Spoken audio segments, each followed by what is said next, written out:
ഇന്നത്തെ തലമുറയെക്കുറിച്ച് പ്രത്യേകിച്ച് പറഞ്ഞറിയിക്കേണ്ട ആവശ്യമില്ല. അവരുടെ ജീവിതത്തിൽ വലിയൊരു പ്രശ്നം എന്തെന്നാൽ മറ്റുള്ളവരെ കണ്ട് അവരോട് മത്സരിക്കാൻ ശ്രമിക്കുന്നത്. ആ മത്സരത്തിൽ പലപ്പോഴും അവർ തെറ്റായ വഴികളിലേക്ക് വഴുതി പോകാറുമുണ്ട്. പല വീഡിയോസിലും ഞാൻ പറഞ്ഞിട്ടുള്ളൊരു കാര്യമാണ്, നമ്മുടെ കുട്ടികളിലേക്ക് നമ്മൾ ശ്രദ്ധ കൊടുക്കണം. അവർ ശരിയായ വഴിയെ പോകേണ്ടതിന് നമുക്ക് എന്താണ് ചെയ്യാൻ കഴിയുന്നത് എന്ന് ചിന്തിക്കണം. ഇന്നീ പറയാൻ പോകുന്ന ഈ സംഭവം ഇതൊരു സാധാരണ ഒന്നല്ല, വളരെ ഗൗരവമുള്ളൊരു കേസാണ്.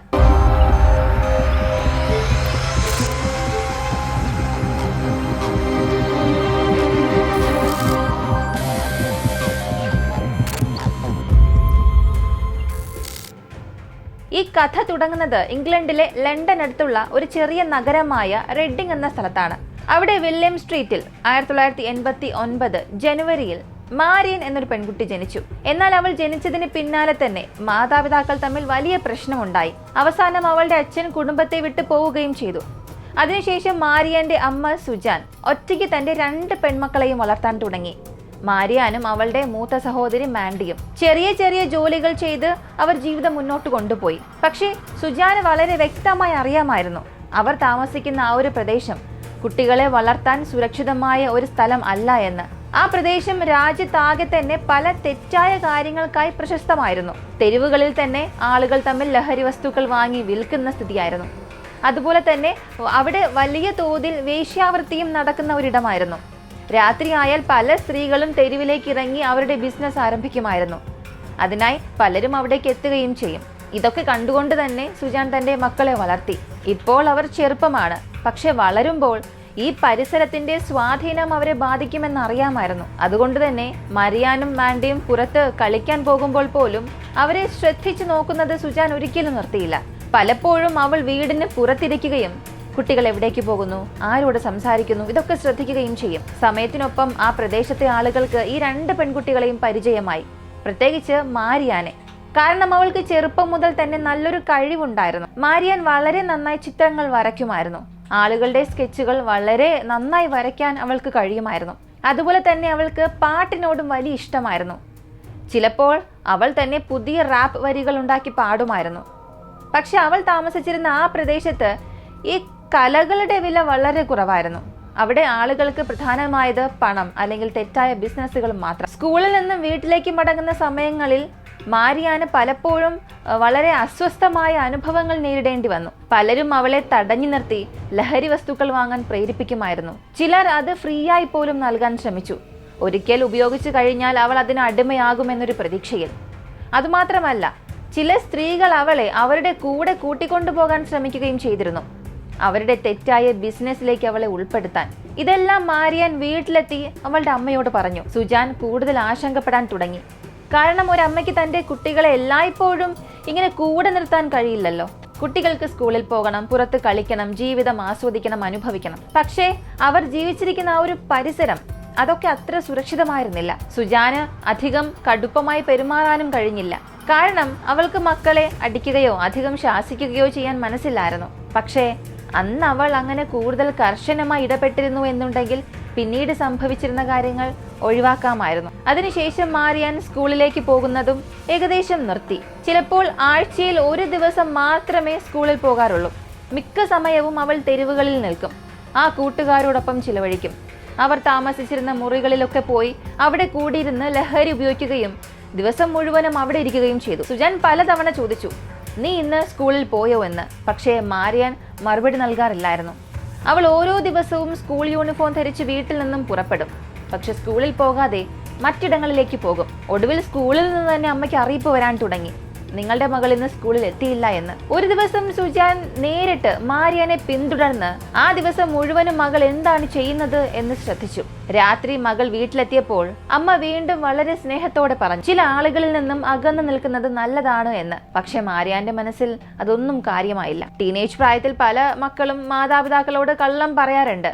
കാരണം മാതാപിതാക്കളുടെ നിയന്ത്രണങ്ങൾ അവരുടെ സ്വാതന്ത്ര്യം എടുത്തു കളയുന്നതായി അവർ കരുതുന്നു. പക്ഷെ അതെല്ലാം അവരുടെ സുരക്ഷയ്ക്കും ഭാവിക്കും വേണ്ടിയാണെന്ന് അവർക്കന്ന് മനസ്സിലാകാറില്ല. എന്നാൽ ദിവസങ്ങൾ കഴിയുന്തോറും സ്ഥിതി കൂടുതൽ മോശമായി. മാരിയാൻ തന്റെ പ്രായത്തേക്കാൾ വളരെ വലിയ 30-35 വയസ്സുള്ള ചില പുരുഷന്മാരുമായി സമയം ചിലവഴിക്കാൻ തുടങ്ങി. അവർക്ക് അവൾ തന്നെയാണ് ശ്രദ്ധ കൊടുക്കുന്നവരും തന്റെ ജീവിതത്തിലെ പ്രധാനപ്പെട്ട ആളുകളായി തോന്നിയത്. പക്ഷെ യാഥാർത്ഥ്യം എന്തെന്നാൽ മാരിയാൻ അന്ന് വെറും 16 വയസ്സ് പോലും തികഞ്ഞിട്ടില്ല. എന്നാൽ ആ സമയത്ത് അവൾക്ക് ആ തെറ്റായ ജീവിതം ഒരു സാഹസികമായി തന്നെ തോന്നി. അവളുടെ 16ാം പിറന്നാൾ വന്നപ്പോൾ അത് വീട്ടിൽ ആഘോഷിക്കുന്നതിന് പകരം മറ്റൊരു സ്ഥലത്താണ് അവൾ ആഘോഷിച്ചത്. ഒരു മസാജ് പാർലറിന്റെ മുകളിൽ ഒരു മുറി വാടകയ്ക്കെടുത്ത് അവിടെ പ്രത്യേകമായ പാർട്ടി ഒരുക്കി. ഈ ഒരുക്കങ്ങൾ ചെയ്തത് എഡ്രിയാൻ തോമസ് എന്ന ഒരാളാണ്. ആ പ്രദേശത്ത് ലഹരി വസ്തുക്കൾ വിതരണം ചെയ്യുന്ന പ്രശസ്ത ഡീലറായിരുന്നു അവൻ. മാരിയാന്റെ പിറന്നാൾ ആഘോഷിക്കാൻ വേണ്ടി അവൻ ആ മുറി അലങ്കരിച്ച് ഒരുക്കിയിരുന്നു. മാരിയാൻ ആ പാർട്ടിയിൽ ഒറ്റയ്ക്കല്ല എത്തിയത്. ആ മുറിയിൽ ദിവസവും പല യുവാക്കളും യുവതികളും എത്തി സമയം ചിലവഴിക്കുമായിരുന്നു. അവരിൽ പലരും ലഹരിയിൽ മുഴുകിയ ജീവിതമാണ് നയിച്ചിരുന്നത്. ഈ എഡ്രിയാൻ തോമസ് മുൻപ് സൗത്ത് ലണ്ടനിൽ താമസിച്ചിരുന്നു. അവിടെ ലഹരി വ്യാപാരത്തിൽ ഏർപ്പെട്ടതിനാൽ പോലീസിന്റെ സമ്മർദ്ദവും കൂടിയപ്പോൾ അവൻ അവിടെ നിന്നും മാറി ഈ റെഡിംഗ് നഗരത്തിലേക്ക് എത്തി. എന്നാൽ ഇവിടെയും അതേ ബിസിനസ് തുടർന്നു. ആ പ്രദേശത്ത് മാരിയാനെ പോലുള്ള നിരവധി യുവതികൾക്ക് എഡ്രിയാൻ തോമസ് വളരെ പരിചിതനായി മാറി. ഈ സ്ത്രീകൾ പലപ്പോഴും എഡ്രിയാന്റെ മുറിയിലെത്തി സമയം ചിലവഴിക്കുകയും ലഹരി ഉപയോഗിക്കുകയും ചെയ്തിരുന്നു. ആ സമയത്ത് മാരിയാൻ തന്റെ പരീക്ഷകൾക്ക് വേണ്ടി പഠിക്കേണ്ട ഒരു പ്രായമായിരുന്നു. പക്ഷെ അവൾ ചിന്തിക്കുന്നത് മറ്റൊന്നായിരുന്നു. ഇനി ഏത് ലഹരി ഉപയോഗിക്കണം എന്നൊക്കെയായിരുന്നു. കൗമാരപ്രായത്തിൽ പലർക്കും പുതിയ കാര്യങ്ങൾ പരീക്ഷിക്കാനുള്ള ഒരു കൗതുകം തോന്നും. എന്നാൽ 16 വയസ്സെത്തിയാൽ ആരോടൊപ്പം നടക്കുന്നു, എന്താണ് ചെയ്യുന്നത് എന്നതിനെക്കുറിച്ച് കുറച്ച് ബോധമെങ്കിലും ഉണ്ടാകണം. പിറന്നാൾ കഴിഞ്ഞ് കുറച്ച് ദിവസത്തിനുള്ളിൽ തന്നെ മാരിയാൻ എഡ്രിയാൻ തോമസിനൊപ്പം ലണ്ടനിലേക്ക് പോകാൻ തുടങ്ങി. അവിടെ അവർ ലഹരി വസ്തുക്കൾ വിതരണം ചെയ്യുകയായിരുന്നു. മാരിയാൻ ഒറ്റയ്ക്കല്ലായിരുന്നു. അവളോടൊപ്പം മറ്റൊരു 18 വയസ്സുകാരി കൂടെ ഉണ്ടായിരുന്നു. അവളുടെ യഥാർത്ഥ പേര് എവിടെയും പുറത്തുവിട്ടിട്ടില്ല. അതുകൊണ്ട് നമുക്ക് അവളെ മേരി എന്ന പേരിൽ വിളിക്കാം. മാരിയാനും മേരിയും എഡ്രിയനൊപ്പം കാറിൽ ലണ്ടനിലേക്ക് യാത്ര ചെയ്തു. രാത്രി വിവിധ സ്ഥലങ്ങളിൽ ലഹരി വസ്തുക്കൾ വിതരണം ചെയ്യുകയും പണം സമ്പാദിച്ച ശേഷം വീണ്ടും അതേ മുറിയിലേക്ക് മടങ്ങി വിശ്രമിക്കും. ഇതിനിടെ മാരിയാന്റെ വീട്ടിലെ അവസ്ഥ വളരെ മോശമായിരുന്നു.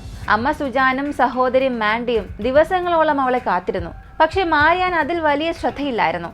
അവൾ പലപ്പോഴും എഡ്രിയനൊപ്പം യാത്രകൾക്ക് പോകും. ചിലപ്പോൾ ആഴ്ചകളോളം മടങ്ങിയെത്താറില്ലായിരുന്നു. ഒരിക്കൽ അവൾ ഏകദേശം 1 മാസം മുഴുവനും വീട്ടിൽ നിന്നും കാണാതെയായി. ഒരമ്മയ്ക്ക് അതിനേക്കാൾ വലിയ വേദന എന്താണ് ഉണ്ടാവുക? ഈ സമയത്ത് മാരിയാന്റെ സഹോദരി മാൻഡി തന്റെ പഠനത്തിനായി ഒരു ഹോസ്റ്റലിലേക്ക് മാറി. അവൾ കോളേജിനടുത്തുള്ള ഹോസ്റ്റലിൽ താമസിക്കാൻ തുടങ്ങി. 1 മാസം കഴിഞ്ഞ് മാരിയാൻ തിരികെ വന്നപ്പോൾ അവൾ നേരെ അമ്മയുടെ അടുത്തേക്ക് പോയില്ല. പകരം സഹോദരി മാൻഡിയുടെ ഹോസ്റ്റലിലേക്ക് പോയി. അവിടെ അവൾ കഴിഞ്ഞ 1 മാസത്തിൽ നടത്തിയ യാത്രകളും അനുഭവങ്ങളും എല്ലാം പറഞ്ഞു. മാൻഡി അവളെ വീണ്ടും വീണ്ടും ബോധ്യപ്പെടുത്താൻ ശ്രമിച്ചു. വീട്ടിലമ്മ കാത്തിരിക്കുകയാണ്, നീ കൂടുതൽ പഠിക്കണമെന്നൊക്കെ. പക്ഷേ മാരിയാൻ പറഞ്ഞ ചില കാര്യങ്ങൾ കേട്ടപ്പോൾ മാൻഡി വളരെ അത്ഭുതപ്പെട്ടു. അവൾ പറഞ്ഞ സംഭവങ്ങൾക്ക് പിന്നിൽ വലിയ അപകടം ഒളിഞ്ഞിരിക്കുന്നതായി തോന്നി. കാരണം ആ സമയത്ത് എഡ്രിയാൻ തോമസ് വലിയ കോപത്തിലായിരുന്നു. എന്തോ കാരണത്താൽ പ്രതികാരം ചെയ്യാനുള്ള മനസ്സോടെ അവൻ ലണ്ടനിലേക്ക് പോയി. അവിടെ തന്റെ പഴയ ബന്ധങ്ങൾ കണ്ടെത്താൻ തുടങ്ങി. അവൻ ചില ആളുകളെ കൂട്ടിച്ചേർത്ത് ഒരു അപകടകരമായ പദ്ധതി തയ്യാറാക്കി. ആ കൂട്ടത്തിൽ ആകെ 6 പേരുണ്ടായിരുന്നു. അവർ പലരും മുൻപേ തന്നെ കുറ്റകൃത്യങ്ങളിൽ പേരെടുത്തവരാണ്. ആദ്യമുള്ളത് 19 വയസ്സുകാരനായ മൈക്കൽ ജോൺസൺ. അടുത്തിടെ അവൻ ജാമ്യത്തിൽ ജയിലിൽ നിന്നും പുറത്തിറങ്ങി. മുൻപൊരു 13 വയസ്സുകാരിയെ അപഹരിച്ച് കുടുംബത്തിൽ നിന്നും പണം ആവശ്യപ്പെട്ട കേസിൽ അവൻ ശിക്ഷ അനുഭവിച്ചവനാണ്. അതിനുശേഷം ജോഷുവയും ജമിലി എന്ന 2 സഹോദരന്മാർ. ജോഷുയ്ക്ക് മുൻപേ ലഹരി വിൽപ്പന കേസുകൾ ഉണ്ടായിരുന്നു. പലതവണ പോലീസിന്റെ പിടിയിലായിട്ടുണ്ട്. ജമിലി മറ്റൊരു രീതിയിൽ കുറ്റകൃത്യങ്ങളിൽ ഏർപ്പെട്ടിരുന്ന ഒരു വ്യക്തിയാണ്. അവൻ നേരിട്ട് മോഷണം നടത്താറില്ല. പക്ഷേ മോഷ്ടിച്ച സാധനങ്ങൾ വാങ്ങി പിന്നീട് മാർക്കറ്റിൽ കൊണ്ടുചെന്ന് വിൽക്കും. കൂട്ടത്തിലെ 4ാമത്തെയാൾ 17 വയസ്സുകാരനായ ഇൻഗ്രിഡ്. അവൻ ലണ്ടനിൽ ജനിച്ചവനല്ല, മറ്റൊരു രാജ്യത്തിൽ നിന്നും അഭയം തേടി വന്നവനാണ്. ഇവിടെ എത്തി ചെറിയ ചെറിയ കുറ്റകൃത്യങ്ങളിൽ ഉൾപ്പെട്ടപ്പോൾ പോലീസുമായുള്ള ബന്ധം വഷളായി. അവസാനമായി ഉണ്ടായിരുന്നത് 24 വയസ്സുകാരനായ ലവേലിയൻ ആഡംസ്. അവന്റെ കാര്യത്തിൽ ഒരു പ്രത്യേകതയുണ്ട്. മുൻപ് അവന് വലിയ ക്രിമിനൽ റെക്കോർഡുകളൊന്നും ഇല്ല. അവൻ കോളേജിൽ IT പഠിക്കാനുള്ള തയ്യാറെടുപ്പിലായിരുന്നു. പക്ഷെ അവിടെയാണ് ചോദ്യം ബാക്കിയാകുന്നത്. അത്ര പ്രശ്നങ്ങളൊന്നും ഇല്ലാത്ത യുവാവ് എങ്ങനെയാണ് ഈ എഡ്രിയൻ തോമസിന്റെ ഈ അപകടകരമായ കൂട്ടത്തിലേക്ക് എത്തിപ്പെട്ടത് എന്ന്. അവസാനം ഈ 6 പേരടങ്ങുന്ന സംഘം തയ്യാറായി. എഡ്രിയൻ തോമസ് തന്റെ മുഴുവൻ പദ്ധതിയും അവർക്ക് വിശദമായി പറഞ്ഞു കൊടുത്തു. അതിൽ ഏറ്റവും അതിശയകരമായ കാര്യം, മുൻപ് വലിയ കുറ്റകൃത്യ റെക്കോർഡുകൾ ഒന്നും ഇല്ലാത്ത ലവേലിയൻ ആഡംസ് തന്നെയാണ് ഈ പദ്ധതിക്ക് വേണ്ടി ഒരു പഴയ കാർ വാങ്ങിയത്. പണം എഡ്രിയൻ തന്നെയാണ് നൽകിയതെങ്കിലും ഡ്രൈവ് ചെയ്യാനുള്ള ഉത്തരവാദിത്വം ആഡംസ് ഏറ്റെടുത്തു. 2005 മെയ് മാസം 6 6 പേരും ആ പഴയ കാറിൽ കയറി ലണ്ടനിൽ നിന്നും റെഡിംഗ് നഗരത്തിലേക്ക് പുറപ്പെട്ടു. യാത്രയ്ക്കിടെ എഡ്രിയൻ വീണ്ടും തന്റെ പദ്ധതി എല്ലാവർക്കും വിശദീകരിച്ചു. റെഡിംഗിൽ എത്തിച്ചേരുമ്പോൾ എഡ്രിയൻ ഒരു പ്രത്യേക കഫേയുടെ മുന്നിൽ പോകാൻ അവരോട് ആവശ്യപ്പെട്ടു. അവർ അന്വേഷിച്ചിരുന്ന ആളുകൾ അവിടെ ഉണ്ടാകുമെന്നാണ് അവന്റെ വിശ്വാസം. അവരുടെ ലക്ഷ്യം മറ്റാരുമായിരുന്നില്ല, മാരിയനും അവളുടെ സുഹൃത്തായ മേരിയുമായിരുന്നു. കഫേക്ക് സമീപം എത്തിയപ്പോൾ എഡ്രിയൻ ഒരു കാറ് ശ്രദ്ധിച്ചു. ആ കാർ അവന് വളരെ പരിചയമുള്ള ഒന്ന്. അത് മാരിയാന്റെ സഹോദരി മാൻഡിയുടെ കാറായിരുന്നു. ആ സമയം ആ കാറിനുള്ളിൽ മാരിയാനും മേരി ഉണ്ടായിരുന്നു. ഏകദേശം 1 മണിക്കൂർ മുൻപാണ് മാരിയാൻ തന്റെ സഹോദരി മാൻഡിയെ കാണാൻ എത്തിയത്. ചില കാര്യങ്ങൾ അവർ കാറിലിരുന്ന് സംസാരിച്ചു കൊണ്ടിരിക്കുകയായിരുന്നു. പക്ഷെ അവർക്ക് അറിയാതെ തന്നെ അപകടം അവരുടെ അടുത്തെത്തിയിരുന്നു. കുറച്ചു നേരത്തിനുള്ളിൽ 6 പേരടങ്ങുന്ന സംഘം അവരുടെ കാറിനടുത്തെത്തി. അവർ മാരിയാനെയും മേരിയെയും ബലമായി പുറത്തേക്ക് വലിച്ചിഴച്ചു. മാൻഡി അവിടെ ഉണ്ടായിരുന്നുവെങ്കിലും സംഭവം വളരെ വേഗത്തിൽ നടന്നു. 2 പെൺകുട്ടികളെയും അവർ അവരുടെ കാറിലേക്ക് ബലമായി കൊണ്ടുപോയി. പിന്നീട് നഗരത്തിലെ പല ഭാഗങ്ങളിലും അവർ സഞ്ചരിച്ചു.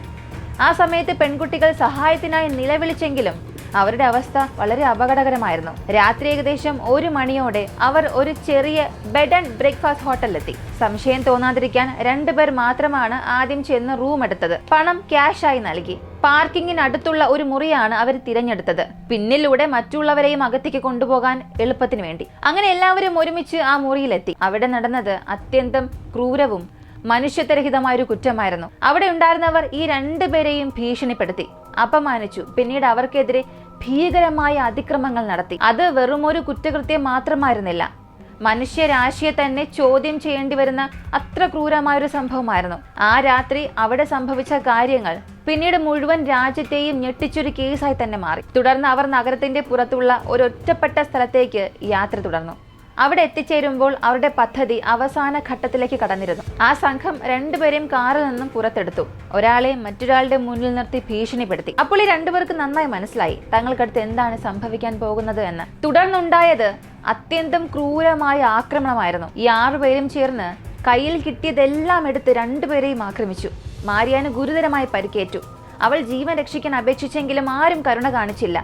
ആ ആക്രമണം അത്രയും ഭീകരമായിരുന്നു. പിന്നീടുള്ള അന്വേഷണത്തിൽ അവളുടെ ശരീരത്തിൽ അനവധി മാരകമായ പരിക്കുകൾ കണ്ടെത്തി. ആ രാത്രി നടന്നത് വെറുമൊരു കുറ്റകൃത്യം മാത്രമായിരുന്നില്ല, അത് മനുഷ്യ മനസ്സിന്റെ ഏറ്റവും ഇരുണ്ട വശം ലോകത്തിന് തുറന്നു കാട്ടിയ ഒരു സംഭവമായിരുന്നു. പിന്നീട് ഈ കേസ് ബ്രിട്ടനിൽ വലിയ ചർച്ചകൾക്ക് കാരണമായി. സമൂഹത്തെയും നിയമ സംവിധാനത്തെയും ഞെട്ടിപ്പിച്ച ഒരു സംഭവം. ഈ ഒരു സംഭവത്തിൽ മാരിയൻ സംഭവ സ്ഥലത്ത് വെച്ച് തന്നെ മരിച്ചിരുന്നു. പിന്നീട് നടത്തിയ പോസ്റ്റ്മോർട്ടത്തിൽ നിരവധി പരിക്കുകൾ കണ്ടെത്തി.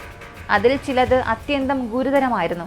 അവയായിരുന്നു അവളുടെ മരണത്തിന് കാരണമായത്. സംഭവം നടന്ന 2 ആഴ്ചയ്ക്കുള്ളിൽ തന്നെ ഈ കേസിൽ ഉൾപ്പെട്ട 6 പേരെയും പോലീസ് പിടികൂടി. അവരിൽ ഒരാൾ പറഞ്ഞത് തനിക്ക് സംഭവിക്കാനിരിക്കുന്നതൊന്നും അറിയില്ലായിരുന്നു, വെറും കാർ ഓടിക്കാനാണ് തന്നോട് പറഞ്ഞതെന്നും അവൻ അവകാശപ്പെട്ടു. പക്ഷേ അന്വേഷണത്തിൽ എല്ലാവരും കുറ്റത്തിൽ പങ്കാളികളാണെന്ന് തെളിഞ്ഞു. കോടതി പിന്നീട് കർശനമായ വിധി പുറപ്പെടുവിച്ചു. കൊലപാതകം, കൊലപാതക ശ്രമം, കിഡ്നാപ്പിംഗ് തുടങ്ങിയ ഗുരുതരമായ കുറ്റങ്ങൾക്കായി 6 പേരും ജീവപര്യന്തം തടവിന് ശിക്ഷിക്കപ്പെട്ടു. ഇപ്പോൾ നിങ്ങൾക്ക് എല്ലാവർക്കും ഒരു ചോദ്യം മനസ്സിൽ വരണം.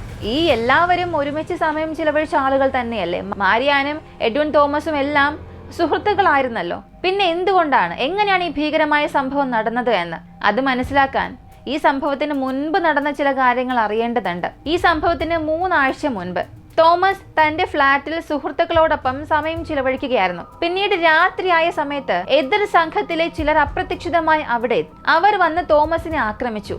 അവന്റെ പക്കലുണ്ടായിരുന്ന സാധനങ്ങളെല്ലാം എടുത്തുകൊണ്ടുപോയി. ഗുരുതരമായ പരിക്കേറ്റ നിലയിൽ അവർ അവനെ അവിടെ ഉപേക്ഷിച്ചു. അതിനുശേഷം തോമസ് തന്റെ സുഹൃത്തുക്കളെ സഹായത്തിനായി വിളിച്ചു. തോമസിനെ ആക്രമിച്ചപ്പോൾ അവനെ ആശുപത്രിയിലേക്ക് കൊണ്ടുപോയില്ല, പകരം സമീപത്തുള്ള ഒരു ലോക്കൽ ക്ലിനിക്കിലേക്കാണ് കൊണ്ടുപോയത്. കാരണം ഈ സംഭവത്തെക്കുറിച്ച് ഔദ്യോഗികമായി ഒരു റിപ്പോർട്ട് കൊടുക്കാൻ അവർക്കാകില്ലായിരുന്നു. അപ്പോൾ തന്നെ തോമസിന്റെ മനസ്സിലൊരു സംശയം രൂപപ്പെട്ടു.